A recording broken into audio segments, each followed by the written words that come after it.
சகல ஜாதிகளுக்கும் முந்தி இந்த சுவிசேஷம் பிரசங்கிக்கப்பட வேண்டும். ஆமென். ஈச் ஒன், பக்கத்துல பார்த்து சொல்லுங்க, ஈச் ஒன் கேட்ச் ஒன். பக்கத்துல கை கொடுத்து சொல்லு, ஈச் ஒன் கேட்ச் ஒன். அப்படின்னா என்ன அர்த்தம்? நான் சபைக்கு போகிறேன், நான் தனியா போக மாட்டேன், என் கூட ஒருத்தரை கூட்டிட்டு தான் வருவேன். அல்லேலூயா. சண்டே ரூல் அதுவாக இருக்க வேண்டும். ஆமென். ஞாயிற்றுக்கிழமை ஆராதனைக்கு நான் ஒருபோதும் நான் எப்படி போக மாட்டேன்? சத்தமா சொல்லுங்க. நான் சபைக்கு போகிறேன், என்னோடு ஒருவரை ஆகிலும் நான் என்ன பண்ண போறேன்? கூட்டிகிட்டு தான், தனியா நான் என்ன பண்ண மாட்டேன். அல்லேலூயா. வேத வசனத்துல பழைய ஏற்பாட்டுல போட்டிருக்கிறது, ஒருவனும் தேவ சமூகத்துக்கு எப்படி வரக்கூடாதான்? தெரியாதா? ஒருவனும் தேவ சமூகத்துக்கு எப்படி வரக்கூடாது? வெறுங்கையோட வரக்கூடாது. எப்படி வரக்கூடாது?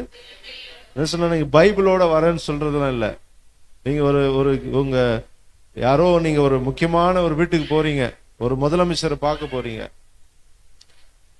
நீங்க யாருன்னா ஒரு சும்மா வெறுங்கை வீசிட்டு போவீங்களா? ஒரு சால்வை வாங்கிட்டு போவீங்க, ஒரு பூங்கொத்து வாங்கிட்டு போவீங்க, ஒரு டொனேஷன் கொண்டு போய் கூட. அது போல நீங்கள் ஒவ்வொரு முறையும் தேவ சமூகத்துக்கு வரும் பொழுது வெறுங்கையோடு வரக்கூடாது என்றால், தேவனுக்கு நீங்க எதனாயிலும் கொண்டு வர வேண்டும். ஆனால் தேவனை பிரியப்படுத்துவது, இந்த 10வது வசனத்துல வாசின, இந்த ராஜ்யத்தின் சுவிசேஷம் உலகமெங்கிலும் பிரசங்கிக்கப்பட வேண்டும் என்று சொல்லப்பட்டிருக்கிறது. இந்த ராஜ்யத்தின் சுவிசேஷம் எங்க பிரசங்கிக்கப்படணுமா? எல்லாம் சத்தமா சொல்லுங்க, எங்க பிரசங்கிக்கப்படணும்? முழு உலகம் எங்கிலும் இந்த ராஜ்யத்தின் சுவிசேஷம். அப்போ நான் சபைக்கு வரும் பொழுது நான் தனியே வரமாட்டேன், நான் என்னோடு கூட ஒரு ஆத்துமாவை நான் கொண்டு வருவேன். எத்தனை பெரிய ஆசீர்வாதம், எத்தனை பெரிய சந்தோஷம். அல்லேலூயா. ஆண்டவர் நீங்கள் உள்ளே வரும் பொழுது 2 காரியத்தை பார்க்கிறார். ஒவ்வொரு விசுவாசியும் சபைக்குள்ளே வரும் பொழுது தேவன் 2 காரியத்தை எதிர்பார்க்கிறார். ஒன்று, அவர்கள் நேரத்திற்கு சரியாக வருவார்களா என்பதை. ஆமென். ஆண்டவர் என்ன பண்றாரு? உங்களுக்கு முன்னாடியே இங்க நேரத்துக்கு நீங்க வரீங்களான்றத. அடுத்தது, நீ உன்னோடு கூட யாரையாகிலும் நீ கொண்டு வருகிறாயா என்பதையும் பார்க்கிறார். அல்லேலூயா. நாம் நேரத்துக்கு வர வேண்டும், அதே சமயத்துல நம்மோடு கூட என்ன பண்ணணும்? யாரையாகிலும் நாம் சொல்ல பண்ணோம், சனிக்கிழமையே என்னோடு கூட இன்னைக்கு சபைக்கு வரீங்களா? சினிமா தியேட்டருக்கு சிலரால தனியா போக முடியாது. அல்லேலூயா. ஏன்டா படம் பார்க்க போல? கம்பெனி இல்லடா. ஏன் படம் பார்க்க போல?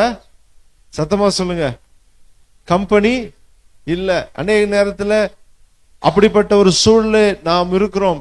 எனக்கும் சில நேரத்துல எங்கன்னா ஒரு புதிய தேசத்துக்கு போனா நினைப்பேன், ஐயோ கூட யாருன்னா வந்திருந்தா நல்லா இருந்திருக்குமே, தனியா என்ஜாய் பண்ண முடியலையே. இந்தியாவில இருந்து நான் கனடாவுக்கு போகிற வழியில டர்க்கி போயிருந்தேன், துருக்கி தேசம். இந்த வெளிப்படுத்தல் விசேஷத்தில் இருக்கிற 7 சபைகளை போய் பார்த்தாங்க.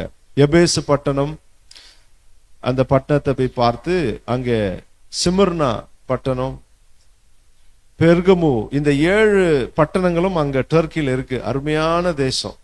நீங்க எல்லாம் போய் பார்க்கணும். வந்தீங்கன்னா, நான் இஸ்ரேலுக்கு இப்ப போக முடியல, டர்க்கிக்குனா போய் பார்த்துட்டு வரலாம். டிக்கெட்டும் ரொம்ப விலை கம்மியா தான் இருக்கு. அப்ப அங்க போயிருந்தேன். அப்ப நினைச்சேன், கூட யாருன்னா வந்தா நல்லா இருந்திருக்குமே, தனியா இருக்கிறோமே. அப்போ நாம் சில காரியங்களை வாழ்க்கையில அனுபவிப்பதற்கு நாம் தனியே போனா நல்லா இருக்காது, கூட யாருன்னா கம்பெனிக்கு துணையா வந்தா நல்லா இருக்கும். அதுபோல நாம் சபைக்கு வரும் பொழுதும் கூட நாம் சிலரை நம்மோடு கூட அழைத்து கொண்டு வர வேண்டும். அல்லேலூயா. நான் சபைக்கு போகிறேன், நான் சிலரை, ஆத்துமாக்களை என்னோடு கூட கொண்டு வருவேன். Amen. Each one catch one. ஒவ்வொருவனும் ஒவ்வொருவனை பிடித்தால், தேவராஜ்யத்துக்கு பிடித்தால், தேவராஜ்யம் இந்த பூமியில வேகமாய் வளர்ந்துவிடும். அல்லேலூயா. அநேக நேரத்துல அது ரெஸ்பான்சிபிலிட்டி பாஸ்டர்ஸ் தான் அதை செய்ய வேண்டும் என்று நினைக்கிறோம். இது பாஸ்டர்களுடைய காரியங்கள் அல்ல. தேவ ராஜ்யத்தை நேசிக்கிற ஒவ்வொருவரும் இந்த ராஜ்யத்தின் சுவிசேஷத்தை உலகமெங்கிலும் போய் சர்வ சிருஷ்டிக்கும் பிரசங்கிக்க வேண்டும் என்று இயேசு நமக்கு கட்டளை பணித்திருக்கிறார். ஆமென். கிரேட் கமிஷன், பிரதான கட்டளை, அதுல போட்டிருக்கு இங்கிலீஷ்ல, to glorify God through the fulfillment of the great commission. இந்த வார்த்தைக்கு அர்த்தம் என்ன? கிரேட் கமிஷன் என்றால் என்ன? பிரதான கட்டளை. சத்தமா சொல்லுங்க. பிரதான கட்டளை என்றால் ஏன்? மார்க் 16:15 இயேசு சொன்னார், இந்த உலகத்தை விட்டு அவர் கடைசியா பரலோகத்துக்கு போகிறதுக்கு முன்னாடி சீஷர்களை கூப்பிட்டு கடைசியா ஒரு காரியத்தை சொன்னார். என்ன சொன்னார்? இந்த உலகத்தை விட்டு இயேசு போகிறதுக்கு முன்பாக சீஷர்களை அழைத்து கடைசியாக ஒரு காரியத்தை அவர்கள் இயேசு திரும்பி வருகிற வரையிலும் அதை செய்ய வேண்டும் என்று கட்டளை கொடுத்தார்.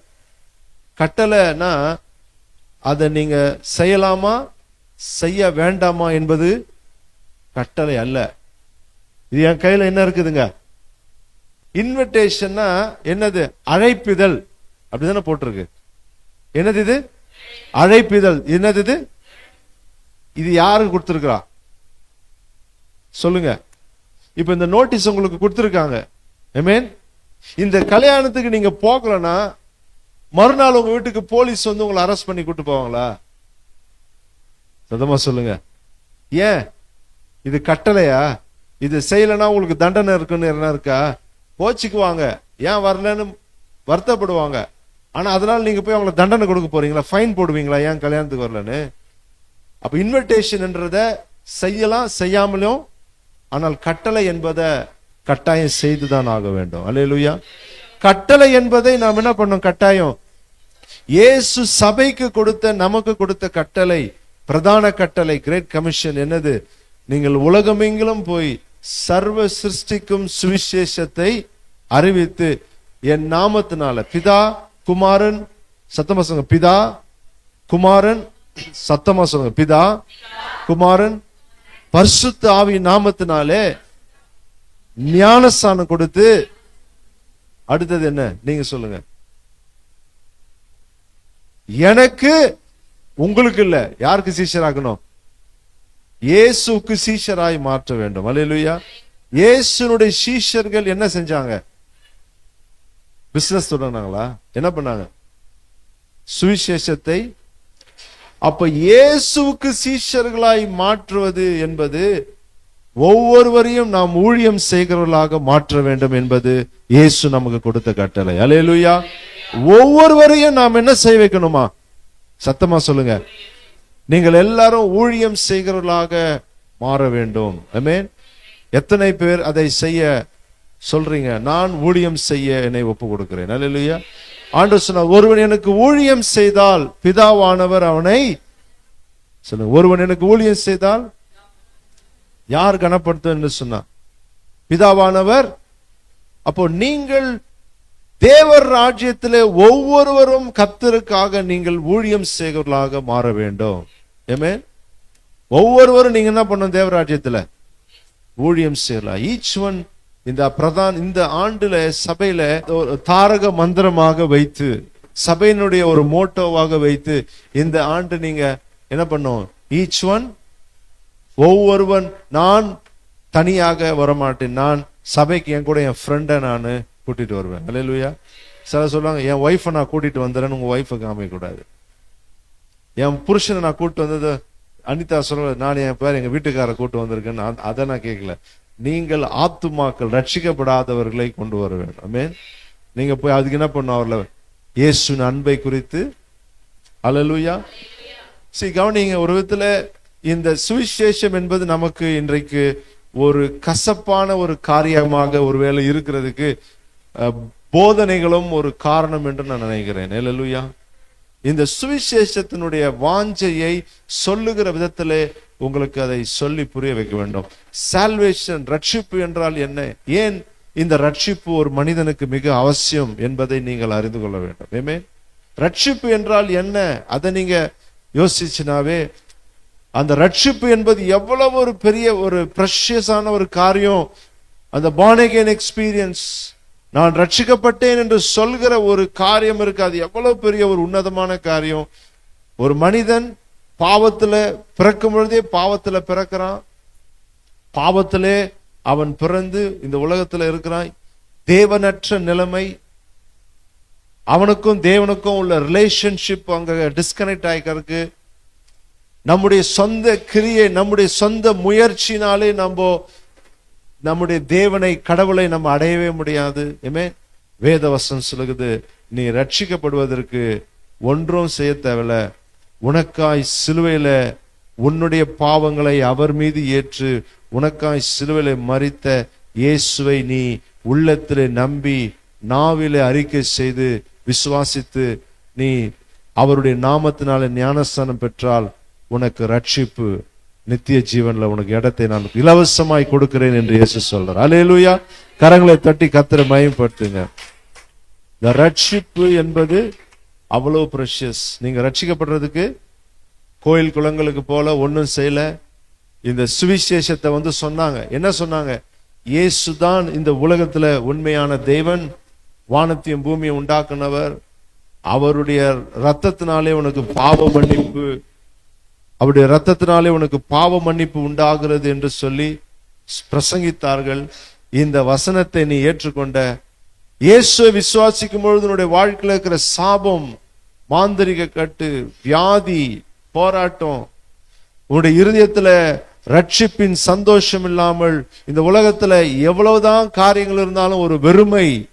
ஆனால் நீ உண்மையாக உன்னத்துல இயேசுவை ஏற்றுக்கொண்ட நாளிலே உனக்குள்ள அந்த அஷூரன்ஸ் வந்தது, எனக்குள்ளே இயேசு வந்து விட்டார், நான் இப்பொழுது இயேசுனுடைய பிள்ளை என்று உன்னுடைய இருதயத்துல அதை உணரும் பொழுது உனக்கு ஒரு ரட்சிப்பின் சந்தோஷத்தை கர்த்தர் கொடுக்கிறார். என்ன கொடுக்கிறாரு? ஒவ்வொரு ரட்சிக்கப்பட்டவனுக்கும் என்ன இருக்கு அந்த உள்ளத்துல? சத்தமா சொல்லுங்க. ஆமென். அந்த ரட்சிப்பின் சந்தோஷம், அந்த சந்தோஷத்துக்காக தான். ஏன் இன்னைக்கு கிறிஸ்தவர்கள் பாவம் செய்கிறது இல்லைன்னா, நான் ஒவ்வொரு முறையும் பாவம் செய்யும் பொழுது எனக்குள்ள இருக்கிற அந்த ரட்சிப்பின் சந்தோஷம் பாதிக்கப்படுகிறது. ஆமென். அந்த சந்தோஷத்தை நான் இழக்க கூடாது என்றதுக்காக தான் நான் உலகத்தின்படி பாவம் செய்வதில்லை, பரிசுத்தமாய் வாழுகிறேன். அல்லேலூயா. பாவியினுடைய இருதயத்திலே துன்மார்க்கனுக்கு சமாதானம் இல்லை. என்ன இல்லையா துன்மார்க்கனுக்கு? இந்த உலகப்படி வாழ்கிற போய் பாருங்க, நல்ல உலகத்தின்படி உலகத்தை அனுபவிக்கிற வாழ்க்கைப்பா, அவனுக்கு உள்ளத்துல என்ன இல்லை சொல்லுங்க. நீங்க போய் நல்லா கேளுங்க, நீ சந்தோஷமா இருக்கிறியா? நீங்க ட்ரெயின்ல போகும்போது யாருன்னா ஒருத்தரை பாக்குறீங்க, பாவத்துக்கு அடிமையா இருக்கிறாங்க, போதை பழக்கத்துக்கு அடிமையா இருக்கிறாங்க, அவங்ககிட்ட போய் கேளுங்க, நீ உள்ளத்துல ரொம்ப சந்தோஷமா இருக்கிறியான்னு அவங்க என்ன சொல்லுவாங்க? என் உள்ளத்துல என்ன இல்லை சொல்லு. என்ன சொல்லுவாங்க? வெளியில பாக்குறதுக்கு என்ன இருக்கும்? டிஜோ தாமஸ் என்கிற ஒரு தீர்க்கதரிசி கனடாக்கு வந்தார். அவருக்கு முன்பாக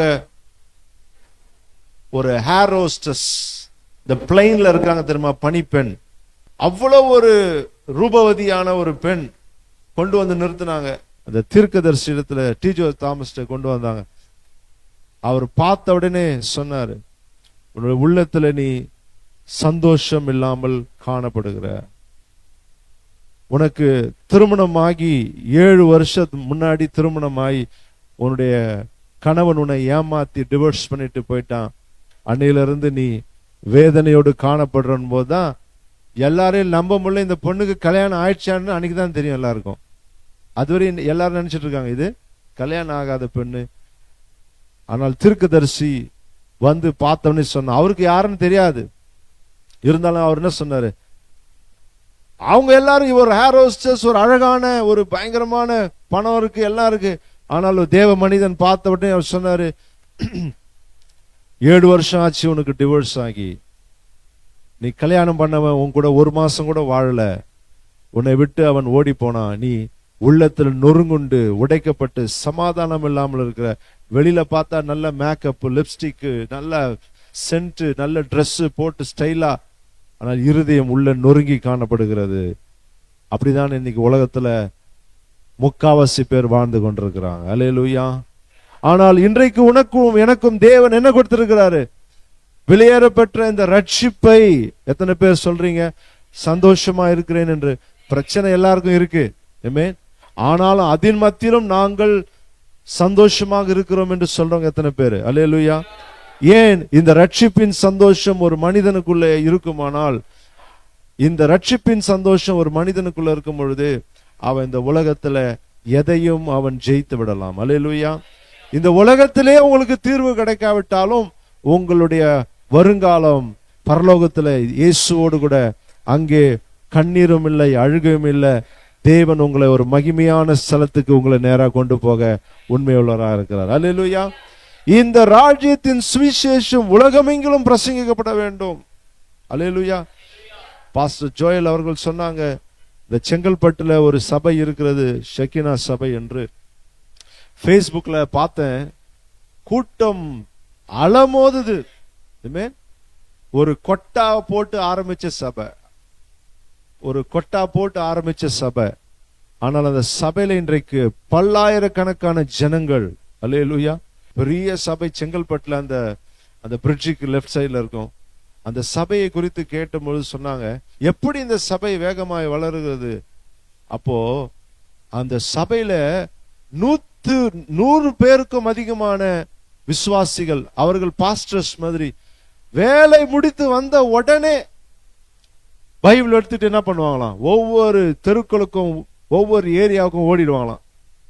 வெறித்தனமாக போய் அவர்கள் ஊழியம் செய்து ஆத்துமாக்களை கொண்டு வந்து கேர்சல்ஸ் நடத்தி, அந்த கேர்சல்ஸ்ல போய் ஆத்துமாக்களை சந்தித்து, வீடுகளை சந்தித்து ஆண்டுடைய வார்த்தையை சொல்லி, சாபக்கட்டில் இருக்கிற மக்கள், வியாதியில் இருக்கிறவங்க, போராட்டத்தில் இருக்கிற அப்படிப்பட்ட மக்களை அவர்கள் தேடி கண்டுபிடித்து போய் ஆண்டுடைய வார்த்தையை சொல்லி வீட்டுல வந்த உடனே பேக்கை தூக்கிட்டு எங்க கிளம்பிடுவாங்க சொல்லுங்க?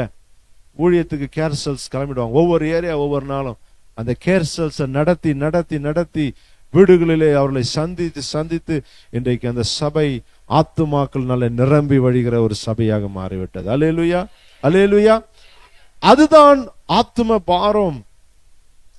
தேவர் ராஜ்யத்தின் சுவிசேஷம் ஒவ்வொரு மனிதனுக்கும் இருக்க வேண்டிய ஒரு கடமை. நான் ரட்சிக்கப்பட்டிருக்கிறேன், நான் ரட்சிக்கப்பட்டிருக்கிறேன் என்று சொன்னால் முதலாவது உங்களுக்குள்ள இருக்க வேண்டிய ஒரு நோக்கம், நான் ஆத்துமாக்களை ஆதாயப்படுத்துறவனாக மாறப்போகிறேன் என்கிற ஒரு வாஞ்சி இருக்க வேண்டும். அல்லேலூயா. ஒவ்வொரு சபைக்கு வரீங்களா, நீங்க என்ன பண்ணக்கூடாது, தனியா என்ன பண்ணக்கூடாது.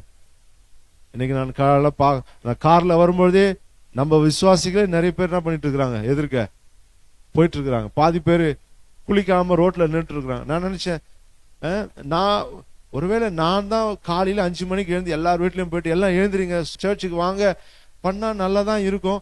அப்புறம் நான் எப்படி செய்தி ஆயத்தப்படுத்துறது?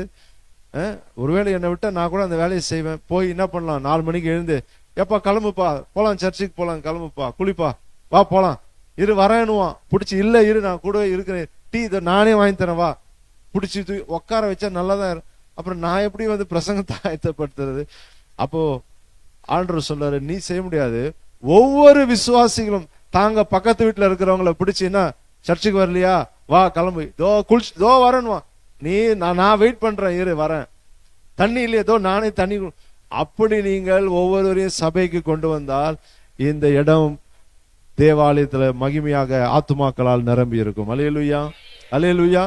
அந்த எஃபர்ட்டை நீங்கள் போடணும். ஒவ்வொருத்தனும், நான் தேவ சமூகத்துக்கு போறேன், விரங்கையோடு நான் வரமாட்டேன். என்ன சொல்லணும் தேவ சமூகத்துக்கு? சத்தமா சொல்லுங்க.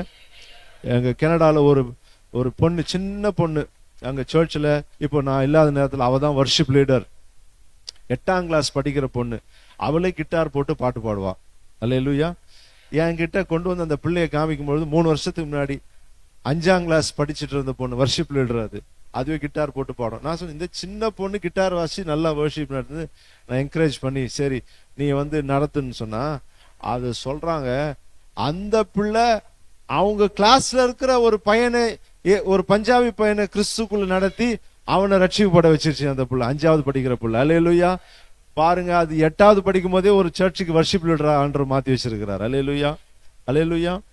5 பிள்ளைங்க, அவங்க அம்மா தான் சண்டே ஸ்கூல் டீச்சர் அங்க. இப்போ கவனிங்க, சின்ன பிள்ளைங்க கூட, நீங்கள் உங்க ஃப்ரெண்டு, உன்னுடைய ஃப்ரெண்டு பரலோகம் போகணுமா, அல்லது உன்னுடைய ஃப்ரெண்டுகள், உங்களுடைய நண்பர்கள் அவங்கள பார்த்து சொல்லணும், நீனா இன்னைக்கு சும்மா இருக்கிறியா? ஆனா மாறா எப்படி தருமா இருக்கு, இவங்க இயேசு அறியாதவர்கள் ரட்சிக்கப்பட்டவங்கள சினிமா படத்துக்கு கூட்டு போய் பழகி விட்டுறாங்க. சும்மா ஒரு கோட்டரை சாப்பிடுறான்னு தண்ணி அடிக்க பழகி விட்டுறான். அப்படித்தானே? இன்னொன்னு, நான் சபைக்கு போறேன்னு சொல்றதே வெக்கமா இருக்கு. அவங்க என்ன பண்றாங்க, மாறாக தியேட்டருக்கு கூட்டு போறதும் சினிமாவுக்கு கூட்டு போறதும் அன்னைக்கு போய் கிரிக்கெட் வச்சு விளையாடுறதுக்கும். நீங்கள் அவர்களை நடத்துவீங்களா இல்ல அவங்க உங்களை நடத்த போறாங்களா? அல்லேலூயா. யார் அவர்களை நடத்தணும்? அவங்க உங்களை என்ன பண்ண? அவங்க அவங்களுடைய மெய்ப்பனுக்கு ஊழியம் செய்யறாங்க. தேவனை அறியாதவர் யாருக்காக ஊழியம் செய்யறாங்க? இந்த உலகத்துல அவர்களை உலகத்தின் பக்கமா கொண்டு போறதுக்கு அவங்களுடைய மெய்ப்பன் யாரு? உலகத்தின் அதிபதி. என்ன பேரு? உலகத்தின் அதிபதிக்கு ஊழியம் செய்யறவங்க. அவனுக்கு என்ன பண்ணும்? அவனுக்கு சினிமா தியேட்டர் நிரம்பணும், நமக்கு சபை நிரம்பணும். உலகத்தின் அதிபதிக்கு எது நிரம்பணும்? இன்னைக்கு ஞாயிற்றுக்கிழமை ஹவுஸ்ஃபுல்லா இல்லையா? மாயாஜால இன்னைக்கு ஃபுல்லா காலியா? பிளாக்ல எல்லாம் டிக்கெட் விற்கிறான். ஆனா சர்ச்சுக்கு பிளாக்ல டிக்கெட் விற்கிற லெவல்ல இருக்குமா? 5 மணிக்கே உட்காந்துட்டு இருக்கிறீங்களா சர்ச்சில்? ஐயோ 5 மணிக்கு போனதாங்க சீட்டு கிடைக்கும்ட்டு யாரெல்லாம் அந்த மாதிரி ஏஜ் சர்ச்சில் போனா பார்க்கிங்க்கு இடம் இருக்காது, எல்லாம் முன்னாடியே ஓடிடுதுங்க. லேட்டா போனா என்ன இருக்காது, சீட்டு கிடைக்காது. என்ன பண்ணிடுறாங்க, காலையிலே குளிச்சுட்டு ஓடுறாங்க. எதுக்கு? சர்ச்சில் போனா சீட்டு கிடைக்காதுன்னு. அல்லேலூயா. ஹவுஸ்ஃபுல். உலகத்தின் அதிபதிக்காக அவர்கள் ஊழியம் செய்யறாங்க. நீங்க யாருக்காக ஊழியம் செய்கிறீர்கள் என்பது முக்கியம். அல்லேலூயா. நீ ரட்சிக்கப்பட்டவன் என்று சொன்னால் நீ ஆவிக்குரியவனாக வாழ்வது அவசியமாக இருக்கிறது. ஆமென். நீ உலகத்துக்கும் இருளுக்கும் ஒளிக்கும் சம்பந்தம், உலகத்துக்கும் தேவராஜ்யத்துக்கும் நீங்க வேஷம் போட முடியாது. ஒன்று, நீ வாழ்ந்தால் இயேசுக்காக வாழ வேண்டும். உனக்கு இந்த பூமியிலையும் வரப்போகிற உலகத்திலையும் உனக்கு நித்திய ஜீவன், நித்திய பலனை வச்சிருக்கிறாரு. நீ உலகத்துக்காக போனினா அது உன்னை ஏமாற்றத்துக்குள்ள, நோய்க்குள்ள. சினிமாவுக்கு போவான், அது அவனுக்குள்ள பலப்பட்ட இச்சைகளை கொண்டு வரும். நல்லா ஜாலியா இருப்பான். ஆனால் ஒரு காலத்துல அவன் ஹாஸ்பிட்டல்ல நோயாளியா படுத்துட்டு இருப்பான். ஒரு காலத்திலே அவன் சமாதானத்தை இழந்து திடீரென்று பாவி சடுதியாக அவனுக்கு நாசம் வரும். அவன் கிருபை இல்லாமல் அழிந்து போவான். ஆனால் நீங்களோ இந்த உலகத்தினுடைய காரியங்கள் எல்லாம் வெறுத்து மாம்சத்துக்கு மறிச்சு நீங்க தேவராஜ்யத்துக்குள்ள உங்களை பலப்படுத்தி கொள்ற உனக்கு மகிமையின் மேல் மகிமையை கர்த்தர் உனக்கு கொடுப்பார். அல்லேலூயா. மகிமையின் மேல் மகிமையை கர்த்தர் என்ன பண்ணுவாரு? இன்னைக்கு சபையில வந்திருக்கிற ஒவ்வொருவருக்கும் அந்த நோக்கமும் பாரமும் இருக்க வேண்டும். ஆமென். அல்லேலூயா. இந்த நாட்களில் நீங்கள் அப்படிப்பட்ட நோக்கத்தையும் சிந்தையும் உடையவர்களாக இருக்க வேண்டும். ஆமென். நீ சபைக்கு என்ன பண்ணக்கூடாது, வரும் பொழுது உன்னோடு கூட சிலரையும் நீ கூட சேர்த்து கொண்டு வர வேண்டும். ஆமென். நீ சொல்ல, எங்க சபைக்கு வா, அங்க தேவனுடைய மகிமையை நீ பார்ப்ப. ஆராதனையில தேவன் கிரியை செய்வார். கண்ணில் மூடி என்னோடு ஜெபம் பண்ணு. உன்னுடைய இருதயத்தை கர்த்தர் மாற்றுவாரு. உன்னுடைய குடும்ப சாபத்தை கர்த்தர் மாற்றி போடுவார். தேவன் சபையிலே எழுந்தருளி கிரியை செய்வார் என்று சொல்லி அவர்கள் நீ கொண்டு வந்து இங்கே தேவ பிரசன்னத்தை நீ அவர்களை அனுபவிக்க செய்யும் பொழுது உங்களுடைய வாழ்க்கையில இருக்கிற கட்டுகளை எல்லாத்தையும் கர்த்தர் உடைக்க வல்லவராக இருக்கிறார். அல்லேலூயா. எல்லாரும் கண்ணில் மூடி ஜெபம் பண்ணுவோம்.